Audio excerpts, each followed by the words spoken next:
Working with nature, not against it, we can interact with the world in ways beneficial to ourselves and the life around us.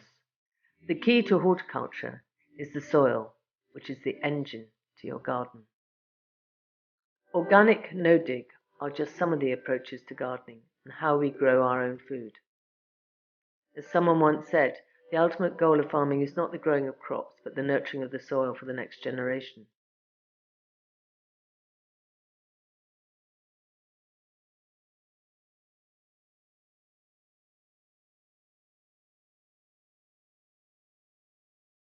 Yeah, no dig means just what it says actually. So you can dig to start with if you want. You know, there's no Bible out there that says you mustn't. But once you've got, particularly getting rid of weeds in the first place, that can be the tricky bit. But once you've got a clean soil, no dig is very, very simple.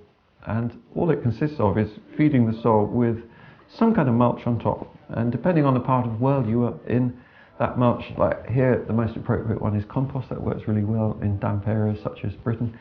Or in dry areas you can use less rotted mulches. But whatever it is, that's feeding the organisms in soil, and they, being nourished, then they help to keep the soil open and alive, and then their excretions provide food for plants. It just creates a whole cycle that works so naturally. The way plant roots access food in soil is through fungal filaments such as mycorrhizal fungi, which are preserved by not digging. When soil is cultivated, you break all the fungal filaments and they have to then rebuild. So if you're leaving them in there and just putting your compost on top, that's food for them as well as for the plants. And then these fungal filaments already in the soil when you sow and plant help your plants to feed themselves they serve as root extensions. It's a really brilliant system. You know, man could not improve on that. Nature's got all the answers if we only know where to look or how to help her do it better. When you're using compost, because compost is so well broken down, decomposed, and therefore the nutrients in it are stable, and people do ask sometimes, you know, well, okay, if you're using 6 inches, aren't you kind of overfeeding the soil and distorting things a bit? And I use a thick layer of compost only as a starting off. Every year I'm using, on average, 1.5 to 2 inches as a surface mulch, and that's feeding the soil basically. And if you did use fresh manure, you will get some leaching of the nutrients, including nitrates, because they haven't properly decomposed and stabilised in the compost heap. So manure, when you stack it for long enough, like a year, 18 months, even 2 years, it turns into compost.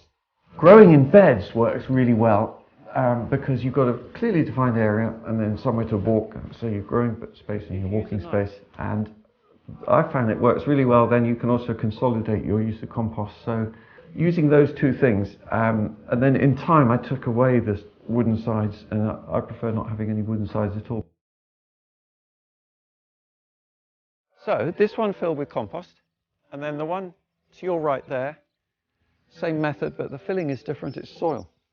Some of the plants are different. It's the ones that are the same. This is oca, by the way, OCA, that's a root vegetable, and this one is yacon. And you see the difference in the soil bed and the compost bed. So they're the same plants put in at the same time. Just get stronger growth, darker green, lusher leaves. When I arrived here at Homeacres, for example, just over 2 years ago, I was faced with a mass of weeds, a very weedy pasture, and that was a great opportunity to experiment. You've got choices of using, for example, quite thick mulches of compost, up to 6 inches, 15 centimetres, or polythene, anything light excluding. That's the key phrase in those first few months. When you have a lot of weeds that you want to get rid of, if you can keep light off them for long enough, they will eventually die. And slugs really is our main pest here. And so using compost as a mulch solves that problem of slugs because it's not giving them habitat. But it's still feeding the soil. That keeps the soil structure open and alive, and that makes the plants healthy. And then you eat the plants and you're healthy yourself. So.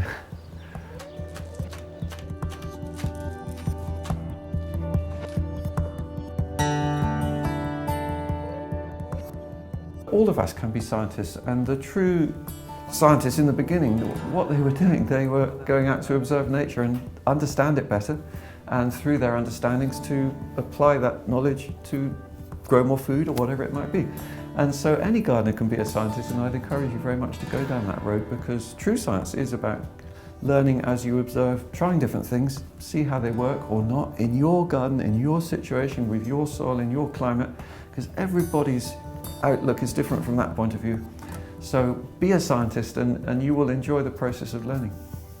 Too much agonising, I think, at the moment about, organic farming can't feed the world and all this thing, and then we get these horrible, spurious arguments that we need genetic modification and things. No, we actually just need to do what we know about better and look after our existing plants better, like the perennial kale, for example. And many studies have shown how productive it is to grow in this kind of way with hand labour on a smaller scale. I found that out actually through doing my dig no dig experiment, because that's one occasion where I meticulously record all the harvests from the 2 beds side by side. Each one is 5 foot wide, that's 1.5 metres, and 16 feet long, 5 metres long. And each bed last year yielded just under 105 kilograms of vegetables. You need to allow a lot of room as well in creating a growing space for what you discover along the way.